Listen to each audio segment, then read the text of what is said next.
You know, back in my day, we used to just stack up the corpses, and that's where the morbs would come from. But today, if you don't clean your toilet, you better watch out.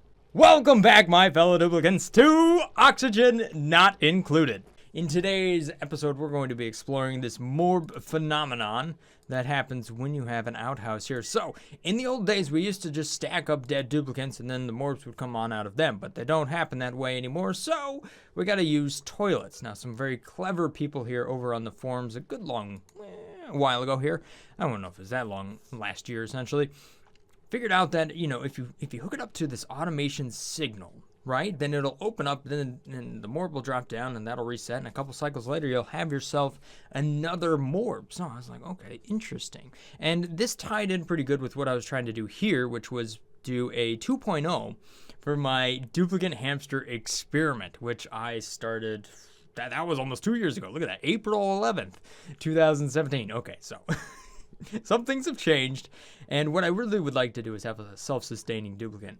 Have not solved that problem and will not solve that problem tonight. However, tonight we're going to focus on just this outhouse thing, and we're going to take a good look here at the morb. Alright, so since we're taking a good look here at the morbs, let's go ahead and do some research. If we take a look here on the wiki, you'll see that the morb produces 25 grams a second of polluted oxygen, and up to they'll produce that up to 1 kilogram of pressure. So if you look inside of here, you can see that they have stopped at 1 kilogram, and if I go ahead and I filled this with a vacuum, think about that, they're going to start producing polluted oxygen like crazy down here. Look at them go.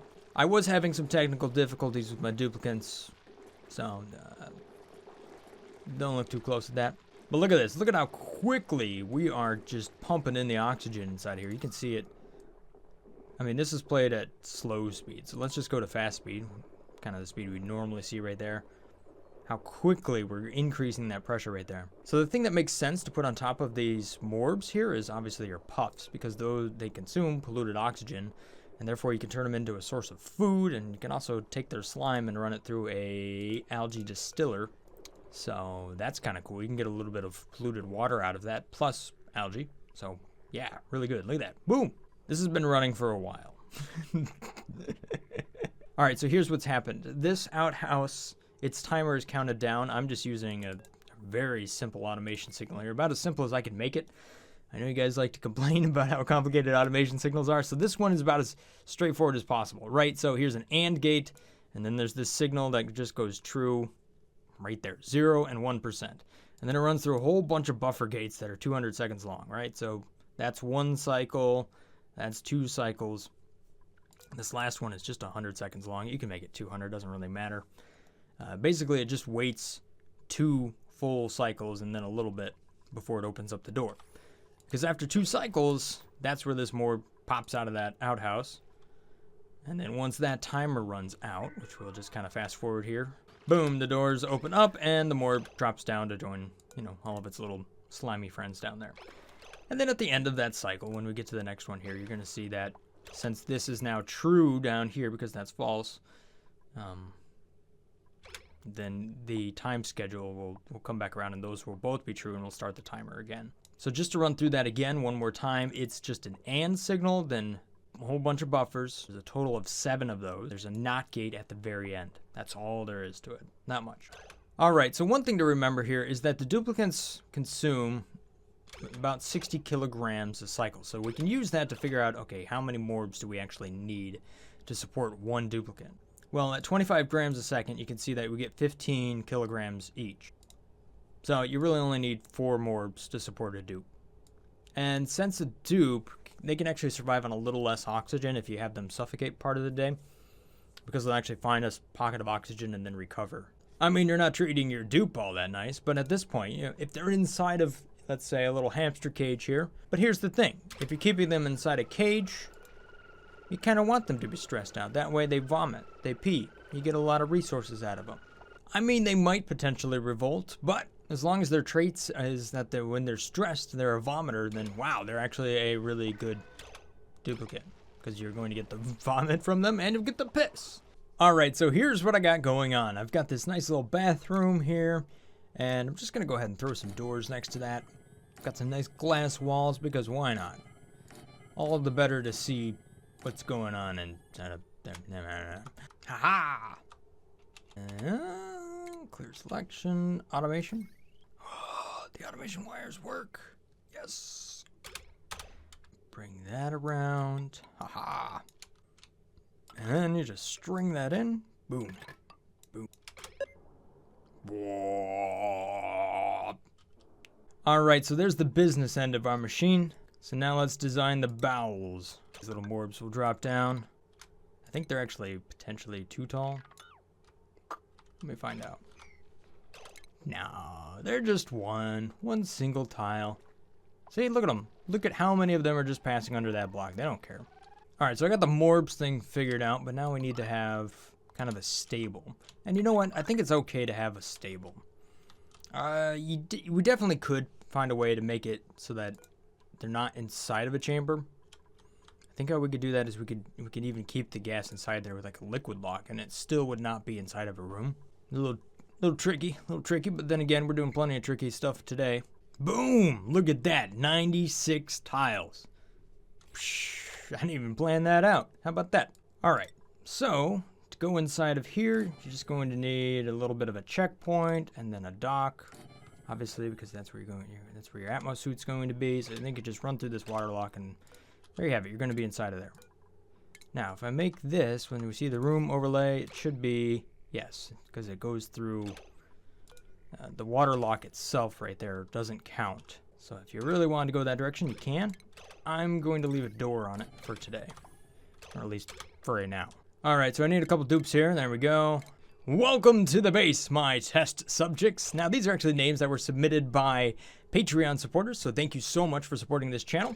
Welcome to the base, Bunk, Desktop Coder, Baffatum, Grim Baby Eric, and Tiny T-Rex Arms. You've got one job, and that job is to poop. See, I don't think you understood what you were signing up for, did you? Maybe you did. All right, so we're just going to take tidy, and we're disallowing that for everybody. All right, so I have to let this run for a little while until we've filled up our outhouses, and in this case, it's going to take a lot of visits. Or we could just bring in a whole lot more dupes. That seems like a great idea. So here we go. We'll just take care of this. We'll just give you a lot of oxygen. All I need you to do is just fill the toilets, guys. That's all. One of the things that I'm hoping for is that it will generate enough extra oxygen here that we can actually take it and then turn it into clean oxygen and use that clean oxygen for the base or something like that. All right, let's do some more research here. Let's look up the puffs. Okay, so here we have it. Our standard puffed is going to consume at 50 grams a second and then produces 25 grams a second. Uh-oh, the bathroom's all filled up. People are having issues now. Well, we've got ourselves a flood. There's a line inside the bathroom already. Oh, man. Oh, man. Okay, so with numbers like that, then we need 2 morbs per puffed. So if you think about that, we've got essentially 3 puffs worth of morbs every 2 cycles. Or we can supply oxygen for 1 dupe and 1 puffed every 2 cycles. Yeah, that's better. Somebody tell me where all of this oxygen's coming from. Oh, I get it. Haha, it was inside of the bathroom. In the toilet. That's where the oxygen was. Tricky dupes, I got you now. Travolta's like, yeah, man, I'm gonna claim the exosuit, but nope, didn't happen. Oh, there we go. We got a first morb. We can lock the doors at this point. We don't need to go inside of there. Just kind of ignore this. Don't worry about it. Don't worry about it. Ooh, there we go. Yep, it's happening. Yeah. And who's gonna make it? Baby Eric? Oh, you are the final survivor. Congratulations, you get to survive. All right, so I've had my first batch of morbs down here. You can see that we've got quite a few of them. You can't necessarily count them, can you? Because they don't count as a critter. All right, so we got a ton of morbs in here. Look at this. Look at how many. I don't even know how many. It's actually going to be really hard to count them all. I guess the real takeaway here is that you can get a lot of them in there. What? How did you... Puffed? What are you doing? How'd you get inside of there? Okay, so here's what I'm doing wrong. My gosh, I don't know. I'm just off my game right now. Why did I don't know why I put deodorizers in here. Hello. That's not what you want to do. There we go. Perfect. That's what I want to see. So the slime comes on over here, just gets quickly distilled. And then down here, I should have some liquid. Yeah, a little bit of polluted water. Perfect. So what I could do, refinement, if I run this to a sieve and I just flip that around. All right, so out of this, I'm going to get a little bit of water. The question is, how much water am I going to get per cycle? Well, it's going to depend on how many puffs I have in here. So that's just going to be 7 puffs by the time I'm done. The amount of morbs I have that's just going to keep going up. Okay, so the bad thing that we have in here is just well, you know what? There's really not a lot of slime lung in there. Why is there not a lot of slime lung in there? Is that just because the puffs are killing it? I would think that there'd be a lot more slime in there. Or is it because there's food poisoning oxygen up there? Huh. Let me get rid of that. So now it's purely polluted oxygen inside of there. Oh yeah, see, it's got a little food poisoning there. And once you try, these two don't like each other. From everything I've seen, this is just going to become a very slimy area. So we are getting water. It's not a ton. We're at 22.6 kilograms of water. There we go. Now we got some more slime running. Yeah, look at that go. Probably want to throw a deodorizer next to that, though. Crap, we got a morb out here. I had to re-enable Eric's ability to actually take care of that. When you kill a morb, they'll actually explode into like an area of polluted oxygen. Okay, we'll put the compost pile next to that, and that'll take care of that. I find myself building like a self-sustaining base all of a sudden. From what was just going to be a couple of outhouses to a bunch of morbs is now turning into something more. I think I've created the most travel time possible. Alright, so this has become a consistent problem. For whatever reason, this grooming station and this puffed, like, they keep escaping. This whole time I'm just hearing all of this for no other reason, this is why I want puffs in my base. And look at this. This is really surprising to me. Like, the slime lung is not extreme. And that's probably because I have so many morbs down here now that they've just overpressurized. So there really isn't more polluted oxygen going inside here. If I start to draw some of that polluted oxygen out, I bet you we'll see the slime lung go up. Okay, so here's what I need to do. Now that I have polluted oxygen, I need to pump that out, and I need to make sure that it has no germs in it. So now I'm trying to think, okay, how do I get the power? Well, I've got water, so therefore I could run an electrolyzer for 2 seconds, maybe get enough power. I don't know. This whole thing, like, it's just, there's no there's no end to this experiment. By the time I'm done, I'm going to have an entire base built. It'll be a small base, a really small base. Okay, so what I need to do here is obviously, you could probably guess it, need a little bit of an automation doodad right there. Well, that works. And we're only going to turn this on if it's above 500 grams. Okay, so you've seen this a number of times. What I'm going to do here is I'm just going to fill this area with some chlorine. And because I'm doing that, that's just going to take care of all the germs in there. Now, because I have a polluted oxygen spot over here, this is going to make it really, really easy. So I'm just going to use a germ sensor right there. And I'm just going to pass this pipe down like that. And if that has germs in it, which it should, I mean, this here might be germy right there, then it's just going to vent back into this room. Otherwise, it's going to come on right down here. And I'm just going to dump it into this room. Now, this room is going to be awesome because it's just going to have a whole bunch of deodorizers in it. You know what? Here's what I'm going to try. This will be cool. I'll put a high pressure gas vent right there, and I'm just going to create a channel like this. And then I should be able to supply, like that. And it'll just come flying out of there. And it'll have to be forced to oxygen. I don't know. I think it got through. Well, it was a fun idea. Here's what I forgot. So I need a gas shutoff here that feeds that. And that thing is only active during a certain amount of, certain part of the day. And this was fun, but it didn't work. So here's what I'm going to do instead. A bunch of deodorizers there, and then I'll even throw some down here. Just pretty much surround this area with deodorizers. And then I'm going to use a clock sensor. Doot.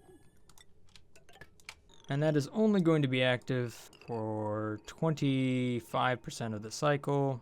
And you can see the germs, they're just getting destroyed. And if we take a look at the gas, what we should see is some of it. No. And a whole bunch of oxygen's now flowing out. Perfect. I like that. Look at all of these Morbs. Okay, so right now I just don't have enough power to really run 2 incubators. It just doesn't work. Because I only have 1 dupe's worth of power. And he's constantly running around doing stuff. So we'll bring in a second dupe. There we go. Welcome to Blaze Gossman. Oxygen generation. Alright, so get this, guys. It doesn't count the oxygen that's being given off by the Morbs. However, if you look at the reports here, you can see the amount that went through the deodorizer right there, which was 42.7 kilograms. And you know what? I think it's a safe bet to go ahead and just add another one of these pumps next to it. So I bet if I look at the overlay here, yeah. Okay, all of this down there, Morbs are not creating oxygen. They're a little bit too compressed. A better spot for a pump like this would be down here. So now if I look at the overlay, the overall pressure down here is a little bit lower. So what's interesting is that not more oxygen is being pushed through the deodorizers. Like I thought there would be more. Only 45 kilograms is making it through there, and it's emptying this tank out every single day. Let's see if my other hypothesis was right with the germs. Yeah, there's a little bit more germs, not a ton though. I think I might want to set this a little lower. See, now everything down here is staying under 1 kilogram constantly. So I'm not really making that much water at all. Not even enough to run a terrarium down there. Oh, there's the critter egg. There's just so many Morbs. Look at them all. Whoa! See, the oxygen that's running through those deodorizers is not going... It just isn't. Even though I turned it down to 300 grams. If I turn it down to 30 grams... Look, it'll just run and run and run. But I'm hitting some sort of limit. Either it's a limit in the design or these... You know, these guys are just really only going to do so much. See, down here, the amount of oxygen is only 300 grams.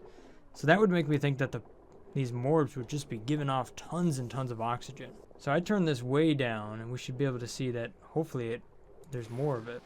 Now, it may be that some of this isn't being converted into oxygen. That might have something to do with it. We'll see at the end of the cycle. It's kind of a weird setup. Never really tested this before, so I'm running into some unknowns here. Nah, you can see this last cycle right there. 65 kilograms. So I can see in that cycle it was only 51. And if we look at the overlay, you can see that, yeah, there's just not a ton of oxygen around there. Alright, so I'm just curious to see what would happen if I did this. And I just disabled that stuff. I mean, if you look at the germ overlay, and again, if you look at the oxygen overlay, yeah, okay, see, that made a difference. The only thing is I'm going to get carbon dioxide in here, so I'd have to, like, put a layer of slicksters or something beneath this as well. See, now that's not going to want to flow down here too easily, but it sure is a whole lot more efficient to just kind of leave the top of this open if it's possible. And I think I definitely have learned a little something here, and that has to do with basically the connection between, there seems to be a connection between the pressure and the amount of slime lung in an area like this. Like, these puffs are doing a pretty good job here of controlling that, because they're consuming it and they're spitting out slime, and that seems to be making quite a big difference here. So let's see after this cycle just how much oxygen runs through these deodorizers. They're not running through the gas pumps at all. Yeah, you can see that this is working out a whole lot better. And if we take a look at the germs, look, there's just no germs there. Alright, so let's let this last cycle run here. I've got the auto sweeper set up. I got a whole bunch of deodorizers up there. More Morbs than I can count, and some puffs that are just kind of hanging out. I think I got a total of 3 grown-ups and one baby, 1 in the incubator. Take a look at the oxygen overlay. You know, it's like 200 grams or so. It's not a lot of oxygen. That's really just, you know, bursting out of this thing. It's not quite as much as I would have expected. So in one last kind of experiment thing here, just to kind of give some sort of idea where we're going to go from here, because I feel like this is definitely going to be a revisit. Because there's a lot more going on here than I thought there was going to be. I thought, okay, well, yeah, we get a bunch of morbs, bunch of oxygen, you know, no big deal. But no, there's more going on. So I'm just going to deconstruct these buildings here. And I'm going to let those morbs spread out. And let's see what happens when they're allowed to plinko. Oh, by the way, the report for the previous cycle, that was only, again, about 63 kilograms worth of oxygen running through those deodorizers, as however accurate that report is. All right, so let's just recap and wrap this thing up. I kind of started off with just the idea of taking morbs and trying to make a lot of them, thinking, okay, that would give me a lot of oxygen. What I've run into is that the flow of the oxygen is probably going to be really, really important, and the arrangement of how everything is if you want to get oxygen out of this thing. So that's interesting. I wasn't really expecting it to be potentially that in-depth, but it looks like it is. Because you can see here, I mean, yeah, there's definitely an arrangement thing going on here. There just isn't as much flow up here, you know. But then again, we've seen that. We've seen that with the Wheezewort things where the flow is going up and the pressure gets lower. So there's a big difference between where it starts and where it ends. And this is actually a pretty tall funnel. So I'm guessing a good amount of the reason that we're seeing the reports as low as we are has to do with the arrangement. So there might be some optimization there. The other way might be to look at this saying, okay, I don't really need the oxygen. So how do I keep my base from being overrun with morbs? So we might be able to do something with like weight plates or something like that, so that since we can't count the amount of morbs, we can at least kind of understand how many are in a spot by just flipping buttons or something. I don't know. That might be an idea. As for the amount of, you know, slime and stuff that I'm getting out of it, well, I don't have a ton of puffs right now, but it doesn't seem to be too significant. I mean, there it goes, but I think I got to do some big math to figure out, okay, just how much can I get out of these puffs? How much water is that? Kind of do the whole system calculator thing. Is this a valid self-sustaining base? Maybe. The one thing I'm seeing here is that it's heavily reliant on filtration medium, which is easy enough to get. So that seems to be our one consumable that we really can't get back. As far as eggs, we can potentially produce enough food. The puffed eggs are a little bit smaller. I don't know. There's a lot of different ways we can go from here, guys. At any rate, that's all I got time for today. If this looks like a channel for you, maybe consider hitting that subscribe button down there. I'll do my best to earn your subscription. Thank you for watching. Have a great day, guys. Stay awesome. Peace. Brothgar out.